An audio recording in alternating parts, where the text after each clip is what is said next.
Hello, Gaston County. Welcome to episode number 93 of Gaston's Great, a podcast highlighting some of the great things happening in and around Gaston County.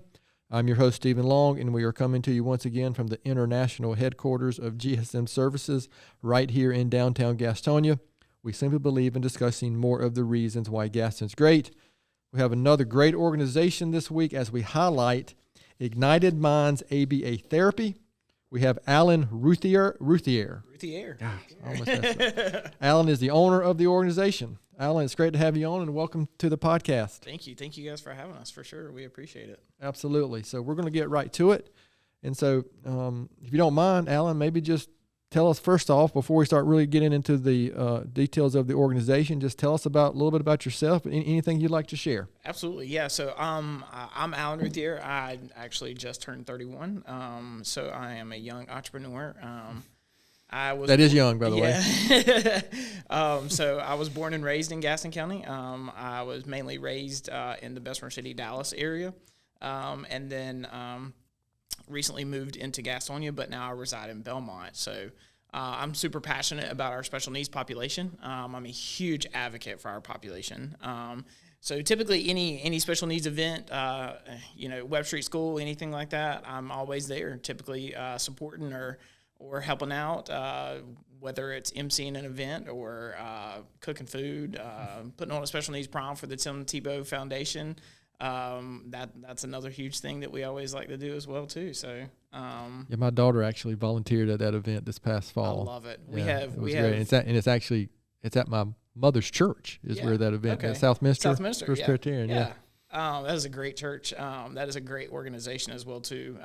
We have a huge team of people that put together a one-night event, and it takes so many people to be able to put that event together, but it's truly a magical night for our population. So very cool. All right. Well, I appreciate you sharing that. So again, the main point here is what can we learn about Ignited Minds ABA Therapy? So tell us about the organization. You kind of we probably have listeners who aren't familiar with it. So what is it? What's kind of the mission of the organization? Your role? How you ended up involved? Just there, anything and everything you can share there. So Ignited Minds ABA, ABA actually stands for Applied Behavior Analysis. So we serve kids from the age of 2 to 12, and then we actually just opened a teen center for 13 to 18-year-olds. So ABA is Applied Behavior Analysis, so we study the behaviors of autism, and we really work with the kids on their meltdowns, their transitions, their daily living skills. We even potty train. We work with them on communication. We do have quite a few that are obviously nonverbal as well too. Okay. It's pretty normal with our population to see a child that is nonverbal as well too. But so we work on all of those things with the parents, with the kids, how to interact within a community, and just general day-to-day basis learning things as well too. We use token economies and things like that as a reward system to help the kids and motivate them. The biggest thing we want to do is motivate them to do these things. So how did you get involved with this organization? How did you start? How did this all come about, if you don't mind sharing? Yeah, so fun fact. So Ignited Minds started in 2018, actually.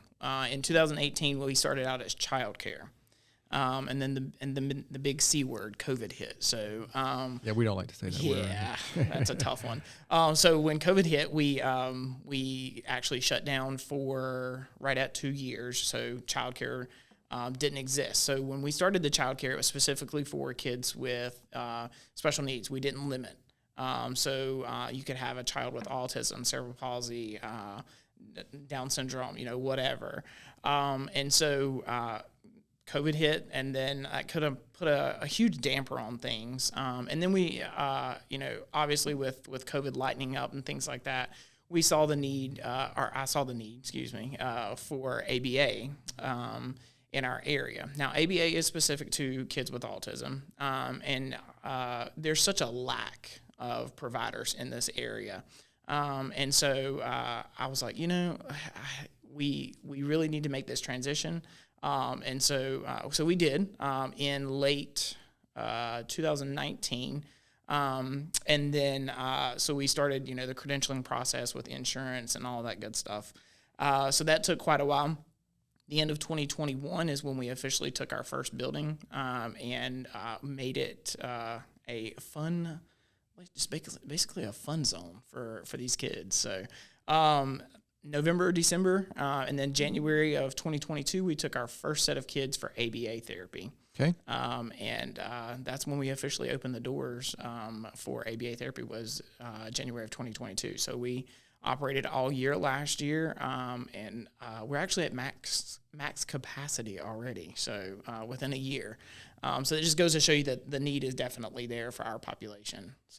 So where are you located? 900 Cox Road. So we actually started in Suite C, and we are now in Suite B, as in boy, and C. So we took over Suite B for the teen center. So Suite C is for the kids for 2 to 12, and then 13 to 18-year-olds go to Suite B. Okay, very good. So when you say max capacity, I think before we started recording, 30 kids that you're typically dealing with, or yep. Okay. So on a day-to-day basis, so we have, I want to say we're right at 8,000 square foot in that facility, and so the way that we have the facility laid out is just typically kid friendly. So we have all these separate rooms. So we have like a motor room. That motor room has swings, trampolines, little balls that they can bounce on. They can play tag and do all those types of things in that room. We also have like our smaller kiddos. They have their own room. And then we have a sensory room as well too. So if the kids get anytime throughout the day, if they they get overwhelmed or anything, we have like ball pits. We have a cloud room. We just cut the lights down real low, keep the air condition pumping in those rooms, make it super comfortable. And we have like lights that'll dim in and out, just really sensory friendly. We have a bunch of sensory friendly toys in there as well too. We have this it's hard to explain, but it's like basically like a big pool. And we fill it, typically we'll try to change things out. This week we have like 200 Beanie Babies in that pool. Okay. And so they can get in this pool and just kind of relax. Last week we had rice in it. We've put corn. We've done, we've done like sand before as well too. That's a little bit messy.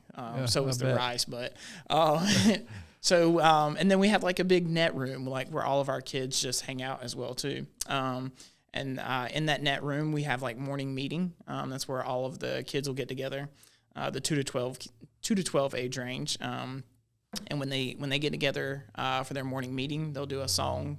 They'll greet at each person, and they'll talk about like what's the weather like. Each day we go outside, we take a picture. We say, hey, what is the weather like? We talk about things like the weather, the temperature, how their day is going. And then they will break off from there, and then they kind of just go do their own thing. They all have goals that they're working on. And once, lunchtime comes around, we all eat lunch together as well, too. So we have a little spot for them to have lunch. Trying to think of we have like parent meeting rooms, we have a clinical office, and then on the teen side, we've tried to keep it completely separate. We have a training center on that side with the teen side, and then teens, they have a lot of cool rooms actually. So they actually have their own rooms. There's only like 1 to 2 teens in each room. Okay. And then they actually have a really cool game room. So we did like Mortal Kombat, and then they have like Mario Kart, an Xbox, PlayStation, stuff like that too. So I mean, they have all kinds of stuff in there. So all right, so you just kind of went through kind of maybe initiatives or the day in the life kind of at the organization or at the facility. So, I mean, is there anything to add? Because one of the questions we like to ask is talk about some of the initiatives of the organization here. So was there anything to add to that, or did you kind of cover? Yeah, pretty much. Yeah, I mean, that's pretty much. Just for my company. So there's actually 3 competitors all on the same street. Okay. We're all right there. I think kind of like what sets us aside though is like we're mission driven. So we're a nonprofit. as far as like the other companies, I can't speak for them obviously, but we are specifically a nonprofit because we like to give back to the community as well too, in a multitude of different ways, and we can jump down into that in the future questions. Okay, down too. So let's jump to the next one. So if I heard you right, so last January of 2022 is kind of when this really got kicked off in its current form, or exactly what you're doing. So can you, thinking back in the last year and a half, anything jump out at you as a success, or you're seeing a specific impact, or any anecdotal? I know our listeners like to hear. Is any anecdotal stories or anything you can share? That you and your team have witnessed there. So I jotted down quite a few different things. Yeah, but that's good. So the biggest success that we see has been in quite a few of our kids. So we had a set of few kids that came in completely nonverbal. Some of them may or may not have had a speech device, i.e. like an iPad or something like that to help them communicate. And we are already seeing them starting to use, 10 to 15 words, 10 to 20 words. So that is extreme growth for us. That is excellent. Whether it's saying yes, no, or no, thank you, or, just small words like that, that is something. Okay. So that is a huge success for us. Like I said, we have like 3 or 4, give or take, that came in, that were completely nonverbal. So now that they're starting to use those words, that's great. One of the other things is potty training. So this is a huge thing for our population.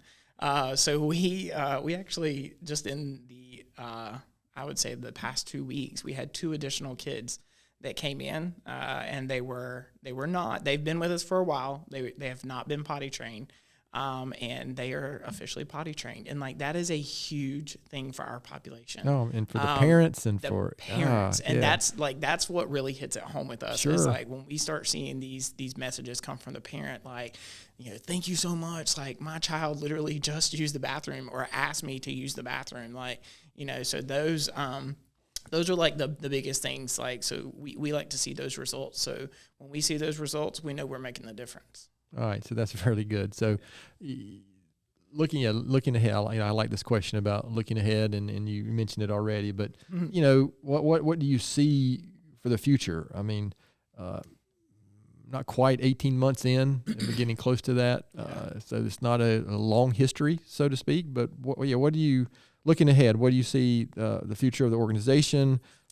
Next year, 5 to 10 years down the road, just anything you can share. So I see where it said 5 to 10 years, and I was like, we probably we'll probably move a little bit quicker than that. But so my ultimate goal for Ignited is to have anywhere from 5 to 8 locations in the surrounding area. So I've always said, Gaston is going to be my primary. That's where I live. That's my number one. So we've got that now. We opened the teen center in Gaston as well too. So it's always been my vision for us to go to Gaston, Cleveland, Lincoln, and then Charlotte.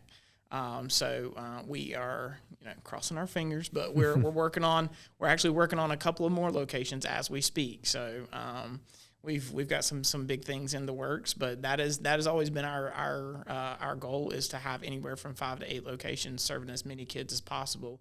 Not to have that big company mentality, but to make sure that we are still mission driven and making a difference more than anything. Okay, all right, that's good. Vision. Without vision, right? There's just nothing. What are you doing without? Yeah, thank you. Exactly. Frankly, without vision that's based on a mission, it's hard to move forward. Things just happen haphazardly, and we have learned. I think we've learned that the hard way here at GSM over the years. So, how does a family get their child involved? I mean, is there a screening process? How do you get in touch with them? I mean, how does that work? So obviously a lot of the doctors nowadays are around us. We're partnering with them. Okay. So they know of the ABA agencies around, but typically if a parent is seeing autism tendencies, they'll take their child to the doctor. The doctor will then refer out to us. And so as soon as we receive the doctor referral, we take that doctor referral and we reach out to the parent. and we have to, insurance has to have a psychological evaluation. So if the child has not been diagnosed with autism, we actually do that as well too. So we have a full-time psychologist as well too who sits on our team, and we'll diagnose, and then once we have that diagnosis, we will do an assessment process. So that assessment process is kind of like where one of our BCBAs, which is a board-certified behavior analyst, they will sit in, they'll put the plan in place, they'll put the goals in place, and they are the ones who are going to be, working with the parents on those goals and things like that. So once they complete their assessment, they will do the determination of how many hours a week we want to see that child. So, and it can depend, depending on the functionability of the child. It can, we can see a child from 15 hours a week all the way up to close to 35 to 38 hours a week. So we'll put that plan in place, and then we submit it to insurance, and they either approve or deny from there. All right. So is this typically, so you just mentioned some time frames. Is this typically Monday through Friday that you have kids there all day during like what we would call normal working hours, or how does that look? So it's Monday through Friday, 8 a.m. to 6:30 p.m. And then we do the second and fourth Saturday as like a makeup day. So like if a child misses a day during the week, they can come on a Saturday from 9 to 1 and make that session up as well too. And it kind of helps the parents as well too. If they have something to do on a Saturday or something, they can also, take advantage of that as well and run out from 9 to 1 and go get your things done. Absolutely. Okay. So this is very good. This is interesting because, again, it's something I'm just not personally familiar with until I did a little research beforehand. Yep. So, remembering that this is a podcast about Gaston County, we're trying to highlight, positive things going on. Why would you say, and you've already shared a bunch of reasons already, but I'm going to ask this question anyway. But so why would you say, Alan, Gaston County is better because, Ignited Minds ABA therapy is here? Because personally, that's, this is my area, this is my hometown, this is where I was born and raised. So, for us, it's making that difference. More than anything in the community. We have such a great community, and we personally at Ignited Minds have had so much help from the community as well too. So the fact that the community is willing to get behind us and stand behind us and help us do fundraisers and support us, and then I can actually give you a great example. The Sergeants Association with the Gastonia Police Department. Okay. We actually just did a badge fundraiser with them.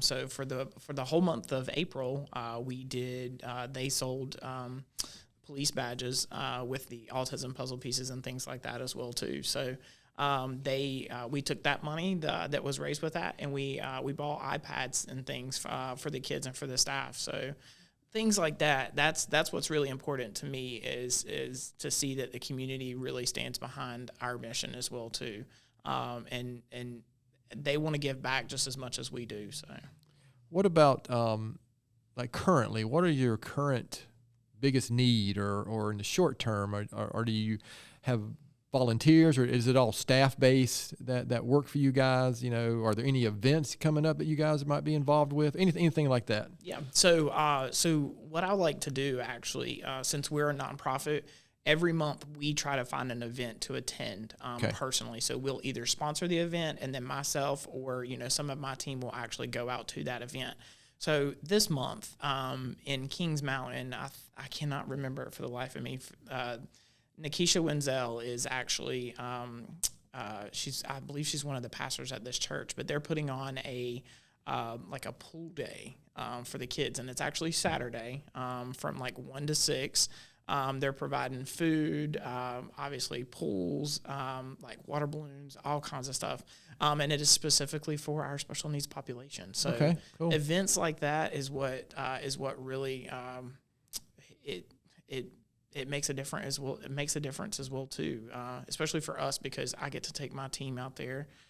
We volunteer, we contribute. We try to fill that gap too. So every month we try to find at least one event for our staff to attend as well too. Oh, very good. So we're recording this. What's today? May 24th. Yeah. So it probably won't be released until mid-June. So So I point that out just because if something that happens frequently when somebody mentions an event or something coming up, and when the actual it's released, it's already gotcha. passed. But the point, that's a good point. So are those things that y'all maybe put on website or social media or anything that you make to make people aware of that kind of thing? Absolutely. So so every time we find an event, or if we're attending an event or something like that, I will personally share it on my social media, and then we'll share it on the company page as well too. Mainly for the awareness, for Gaston County as well too. So if somebody in Gaston County is following our page, they can also see that, hey, we'll be there at that event, but it's open to the public, so come and join us. Sure. So before we move on to some of these super important questions that we like to ask on our podcast, because it's about Gaston County, is there anything I haven't asked that I should have asked? Anything you'd like to share? Now, before we finish, we will make sure that our listeners know where to find information about the organization, donate or anything. We'll make sure we swing back around and cover that. But anything I haven't asked or something that you'd like to share before we shift gears just briefly? Yeah, no, I think we've pretty much covered everything. But I definitely, obviously, want to make sure we hit it home with the community. So, within this community and things like this right here that we're doing with this podcast, that's kind of like what makes the difference too. So we appreciate you guys helping us out and allowing us to come on a podcast like this too. Oh, so absolutely. We appreciate that. So as usual, we'll be letting you know how to share this as well when the time comes, and because we're still every week we're asking for everybody to share, and the more people hear these type of things, again, the better it is for our community. Absolutely. So this is again a podcast about Gaston County, and we have these questions that we like to ask, whether our guests want to answer them or not. That's just how we roll here at Gaston's Great. And this is the questions that your team, your family, anybody that knows you, this is what they really want to know about you, Alan. Right? That's right. And we're going to call this the ignited speed round of questions. We love that. I mean, I got to come up with something more exciting every week. All right, Alan, first question is, what is your favorite Tony's ice cream flavor? 100%. That's going to be grape. That's got to be the most popular answer. Is that what y'all see all the time? It is. It is surprising. It is a surprising answer. That and black cherry. And black cherry are probably the most popular. I mean, chocolate gets in there some because those chocolate milkshakes are just legit. Yeah. From Tony's, but the grape is a popular because I think it's unusual. And there's not many places you can get it. Honestly, I think that's what it is too. Yeah. I really do. Like I've never tried the black cherry, but I might have to give that a try too. Yeah, we had I know I say this every now and then, but I don't remember what episode it was. But you can go back to when the Gaston Business Association was on. We actually had a live taste test on, and it seems like black cherry was the winner. If I remember correctly, where were we for this? Yeah, it was cool. We had black cherry, lemon, grape, and something else. It seemed like, I don't remember, but I think even that particular day was black cherry was the winner. Wow. So Sundrop or Cheerwine? Oh, Sundrop. What is it for you guys? Sundrop. I'm a Cheerwine person, probably. I used to be when I was younger. I was all Sundrop, but. I can hardly drink Sundrop anymore because I know the Cheerwine. But they're both good and local. Hey, we drinks. love that. How about favorite local restaurant? Okay, so I had to think about this one for a second, but it's definitely going to be Bellacino's. Have you ever had Bellacino's pizza? Oh, absolutely. Okay, sure have. See, perfect. Yeah. I love Bellacino's pizza. Like I love pizza in general. So that's immediately what came to my head. I was like, oh, yes, it's on the way home. Yeah. For me, so yeah, that's often yeah. And some people when I'm on the phone, do you need anything? Yeah. Sometimes I'll call my friends when I'm like, hey, y'all want to go to Bellacino's? And like, what is that? And I'm like, what? How do you live in Gaston County and not know what Bellacino's is? It's like the best pizza. Yeah, it's good. I agree. How about favorite outdoor activity in Gaston County or favorite park or? Man, I'll tell you. So I am a lake junkie. Let me tell you. So I love to wakeboard and surf. So, okay, very good. Yeah. So you will typically you'll find me on the weekends if it's nice and sunny and warm. I'll be on the Lake Wiley surfing. So we're getting that time of year, right, where you can do that consistently. You better believe it. All right. So I'm gonna. This is my question, and I'm afraid I glanced at your sheets. I'm afraid that you've already decided on the incorrect answer, but well, I think with I may be a little scared to answer this one because judging from the tie that you're wearing, is that obvious today? And the cup. So UNC, Duke, or NC State? We're definitely going to go with UNC. Yeah. Okay. I knew it. Thank you, Naomi. Yeah. She keeps that on hand, that sound. Yeah, she does. And she has learned which is the correct answer. Alan, what is something very few people know about you? So fun fact. I actually have a terrible fear of heights. People will ask me all the time, to go to these amusement parks and things like that. Yeah, no, not for me. Not for me at all. My palms will get absolutely sweaty, and it's gross. But like my palms will get sweaty. Like anytime I have to go, any higher than like 5 or 6 stories on a building or something like that, absolutely You're not. Stay to the interior, huh? That's exactly right. Oh, that's funny. Well, it's not really funny. It's funny when it's somebody else. Yeah. Exactly. Yeah. How about a book or something you might recommend our listeners, or a blog, or another podcast you might listen to, or just anything that you might could share that might be good for our listeners? Yeah. So there's actually a parent corner for kids with autism that I always try to listen to. They have there's a Facebook group mainly is where I see them a lot, but it's called Autism for Parents and for parents and kids, and it's for the surrounding counties as well too. Oh, okay. So I try to follow them a lot. There's always that's something online that you follow. Is, okay, yeah. Okay. And so there's always a parent that's having a different day, or they're figuring out something, or they have found this great toy, or this or that, and they will always write about it. And so I find that very informative for our population and for myself. Yeah, I mean, in the business world, we might call that a best practices group or something, right? So, every day's a learning day, right? Why not learn from parents who may have already experienced that? There you go. Wow, so that's great. Yeah. So, listen, I appreciate you indulging us on those Gaston County questions. So, just a few more questions, and we'll get this episode wrapped up. So, sure. Again, kind of remembering the point of the podcast is to talk about Gaston County and good things happening, which definitely your organization is part of that. So, but besides Ignited Minds ABA Therapy, why would you say Gaston County is such a great place? Looking at my paper, I wrote down because of the community. And I know we previously talked about that, but that's kind of what I want to hit it home with is the community that supports our organization personally, and the community that actually gets around and supports our population is the biggest thing. It's an underserved population, so the fact that our community, anytime I announce an event or anything, we always have so many people coming out and helping, and that's the big thing for us. With our population being so underserved, to see that our community gets behind that's big. Well, good. Well, that's great. That's a terrific answer. Yeah. So I think I say this every episode, and Naomi probably rolls her eyes every time I say that, but I think this is my favorite question. For you, this wasn't very, very many years ago. But knowing what you know now, Alan, what advice would you give your 20-year-old self? To slow down just a little bit. Not everything has to be 90 miles a minute for anything that I do. I definitely need to slow down, and at times, even like if I'm meeting with a parent or something like that, I need to slow down and analyze some things, and try to get down to a certain level and understand the parents and kind of where they're coming from and stuff. I wish I would have learned that a while back.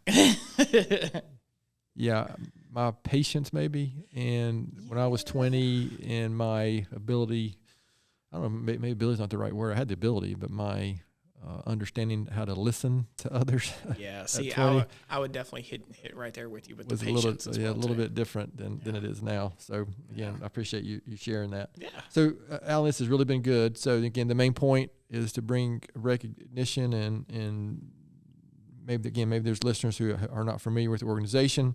So again, where can listeners go to learn more about the organization? Find out anything, if there are events coming up, just anything and everything you can share. So obviously we have a Facebook. We have a huge following on Facebook. So it's Ignited Minds ABA. And so you can go on our Facebook, you can like and follow, and then you can also visit our website to get more information as well too about specifically what ABA is. So we kind of break that down on the website, what to expect, what to look for, and how to get started with ABA. So it's ignitedchildcare.com. And my personal contact information is on there. My email is on there as well too. So. Okay. If any parents or anybody in the community just has any general questions, you can feel free to just snap our email right there or pick up the phone and call me, because that is my direct cell phone number on the website. So, okay, very good. Yeah, listen, I spent some time yesterday on the website. It's a great website. So it was very clear, and I came in, having a better understanding. Of course, I have a much better understanding now than I did an hour ago. But it was really well done website. I find sometimes that's not the case, but yours is very well done. Well, so, awesome. Thank you. Any last words? Anything you'd like to share before we wrap this episode up? Yeah, just definitely want to thank you guys again for having us here, and we appreciate the support. And I personally appreciate what you guys are doing, bringing more awareness to nonprofits and things like that within the community too. So very good. Listen, we appreciate the work you do. It's been, the last 92 episodes and now 93. We've learned so much and met so many great people, and I'm sure it's confirmed kind of the point and the reason that we started this, right? And we've got a few more episodes scheduled, and surprisingly approaching episode 100, and I think Naomi's got something planned. I'm not sure what she's going to do. Episode 100, we're going to celebrate. Maybe. That might be the best thing to do. So, again, yeah, we'll see about that. Yeah. So, like I always do, I'm going to finish up with my own book recommendation or podcast recommendation or something, and a quote or thought for the week. And I just finished a book a few weeks ago by a gentleman named Robert Glazer, who I don't remember how I was exposed to him. I don't know if it was one of the podcasts I listened to, but he wrote a book called Elevate. And it's basically, if you've listened to the episode, you know I'm a big personal development and learning. I'm always reading something. But it was a really good book about just how to be better, how to focus on being better, whether it's intellectually, spiritually, physically. It was just and it was relatively short read. So on occasion I would recommend something that's probably too long, but this one is relatively short. So it's one I would recommend. So again, Robert Glazer, and the name of the book is Elevate. And my quote or thought for the week comes from William Penn, and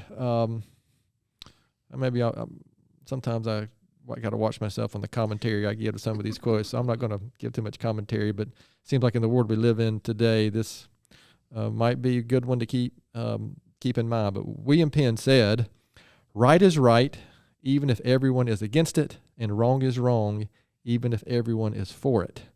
And so I'll just leave that one there without any of my normal commentary, because Naomi says I need to be quiet sometimes.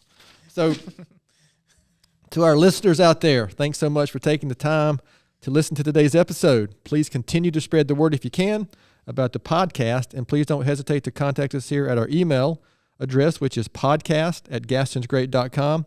We're always looking for suggestions for future podcast topics and guests.